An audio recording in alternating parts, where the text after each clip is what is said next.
So let's continue with the next video, and today's topic will be 2.2 of the first lesson of class 10 history, that is rise of nationalism in Europe. And earlier we have already done three videos, and this is the fourth one, and 2.1 topic was already taught in the earlier video. And if you want to revise the topics, you can go to the playlist that is given there, and in that playlist you can see all the previous videos are written according to the topic, and you can see according to the number. So today's topic is, what did liberal nationalism stand for? So we already got the idea of liberty and what is the idea of nationalism, that is love for the country, the united feeling for the country. So how did it grow in Europe, where different kinds of people were living, and let us see how it began.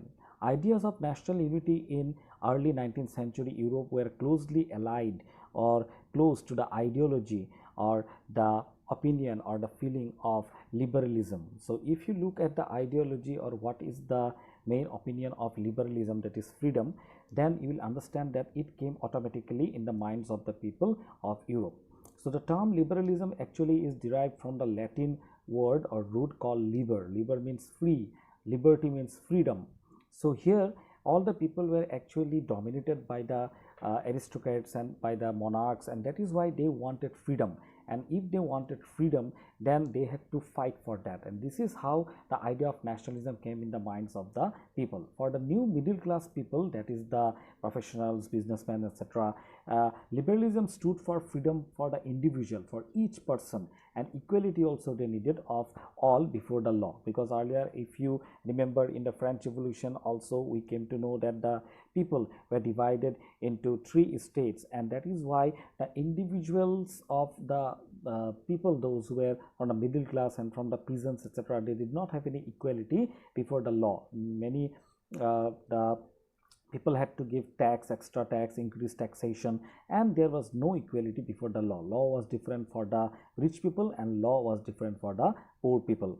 So politically, if you see carefully, this emphasized the concept of government by consent. So ultimately we come to know that when they wanted freedom or when they wanted nationalism, politically it meant or emphasized or showed that they wanted the freedom that is to be ruled by their own consent. Since the French Revolution began, liberalism had stood for the end of autocracy. Autocracy means the rule by the dominant rule by the king, and the clerical privileges, the privileges that they got on birth of the different aristocratic families. And they also wanted a constitution and a representative government through the parliament. There must be a constitution according to which they must rule. There must be a set of rules and regulations. The king is not the main divine ruler.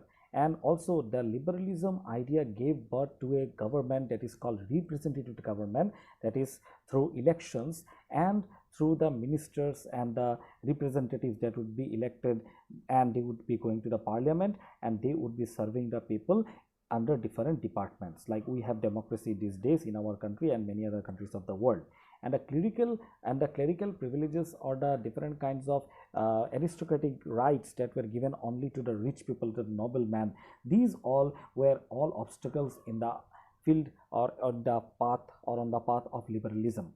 So here we come to know about the 19th century liberals. They also stressed with inviolability of the private property.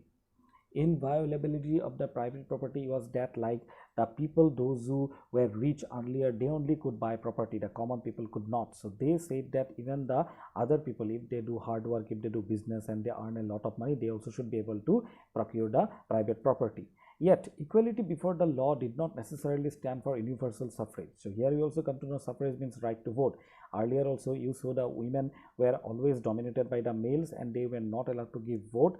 So although the word equality was used, but it did not mean that women also would get equality, and they would not get any kind of suffrage or they would not get any voting rights. And that is why it is shown here that during the 18th century here, those who are above 18 years of age, they used to give vote, but only the males, only those who had property. But now those male who were above 18 but they did not have property also could give vote, but women could not give vote.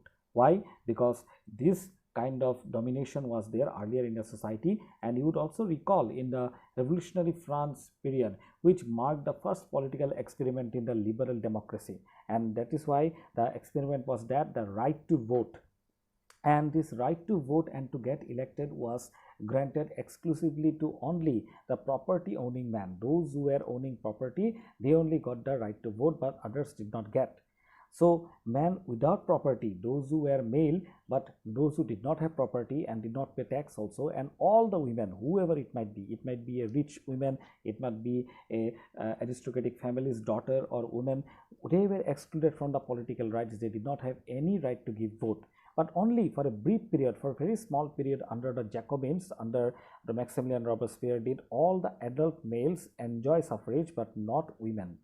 However, the Napoleonic Code, which was passed in 1804, went back to the limited suffrage and reduced the women to the status of a minor. That means they were now not at all independent to take any kind of decision. They were subjected to the authority of the fathers and their husbands, that is the male, and they are minors. Why? Because the minors cannot take decision by themselves. Similarly, the women also were treated as minors, as under their fathers and their husbands.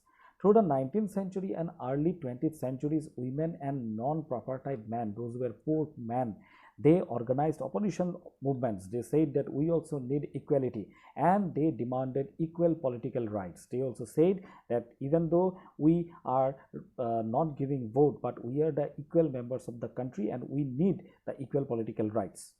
Let us go to the economic side. In the economic sphere, this idea of getting liberalism stood for the freedom of the market. They said that liberalism means what? It means that there must be freedom of the market, and we must be able to do business without any kind of obstacles. And the abolition, there must be complete removal of the state imposed restrictions or the different kinds of regulations on the movement of the goods and capitals for business. So whatever money, whatever currency, whatever goods or whatever things were made for selling, these all should be sold without any kind of restrictions. During the 19th century also, this was a strong demand for the emerging middle classes. Let us take example of the German speaking regions in the first half of the 19th century. If you see, the German speaking regions were there, they were under Napoleon, but these people were speaking German language, and that is why Napoleon's administrative measures, whatever changes he made, Napoleon made different kinds of administrative new rules and regulations. These had created out of countless small principalities a confederation of 39 states. So the meaning of this, let us try to understand that what is the meaning of the word principality here. So if you see here, administrative measures had created out of countless, means so many, now numerous, uncountable small principality. Principality means the area ruled by a prince. A confederation means a group or a union of 39 states, means all the small kingdoms, small principalities owned by the small princes were put together, and out of that 39 states were made. Now this was all under Napoleon, and most of them spoke German language. Each of these possessed his own currency. Now each prince has its own currency, weights and measures, and they have different measurement and all.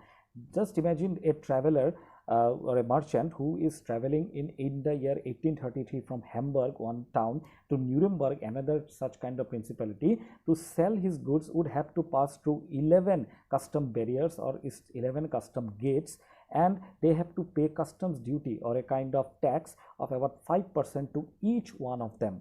So just imagine that 11 and 5% in 11 custom barriers would mean a huge amount of money would be given just for as tax. Now duties or the tax were often levied or charged according to the weight of or the measurement of the goods. Like if you have more weight, you have to give more tax, and like that each region has its own system of the weights and measures, and this involved time consuming calculation. So you have to go to another place to sell the thing. At that time you have to travel to another place. There the currency is also different, as well as the measurement and the weights are also different from each other. Just one example is given, like the measure of cloth, for example, was L. The pronunciation is L-E-L-L-E, which in each region stood for a different length. Like 1 L of textile material, if you buy in Frankfurt, would get you 54.7 centimeter of cloth, but in Mainz 1 L, if you say, you will get 55.1 centimeter. Again in Nuremberg you will get 65.6 centimeter in 1L, and in Freiburg you will get 53.5 centimeter if you say that you need 1L of cloth.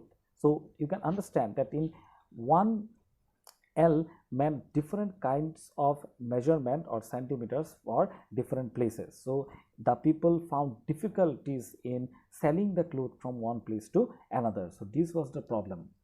Such conditions were viewed or taken as obstacles or some kind of restrictions or barriers to the economic exchange. So I cannot do business properly. Why?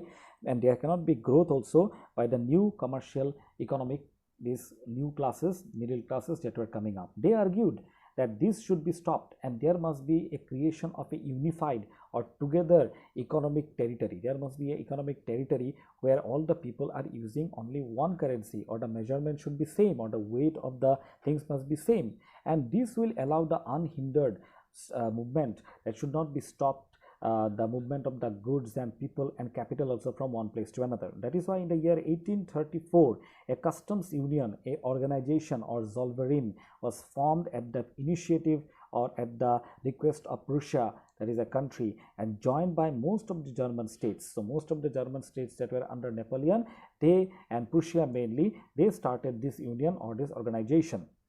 So this Zollverein or this trade union abolished or stopped all the trade barriers, all the restrictions, and reduced the number of currencies. Earlier 39 states, like 39 currencies almost were there, 30 currencies were there. These were reduced to only 2 currencies now. So if the people have to do business in Nuremberg or some other state, etc., then they can carry only 2 kinds of currencies, and it would be possible for them to do business in all these areas that is ruled under the Napoleon, that are ruled under the Napoleon.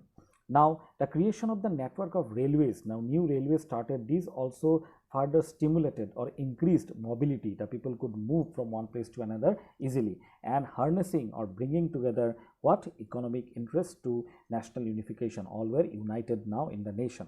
It was a wave of economic nationalism, and it strengthened, it became stronger, the wider nationalist sentiments of that time growing at the same time by the people, among the people of the different confederacies, different principalities. So this is what you can see here, that the people also came together because of business, because of the economic changes, because of the new currency. The people came together. Why? Because the railways, they used to travel from one place to another. This brought a unification among them. So in the next topic we will read about a new conservatism that again came, the monarchy came again after 1815. So this is another topic. Please, you can see in the link. Thank you so much.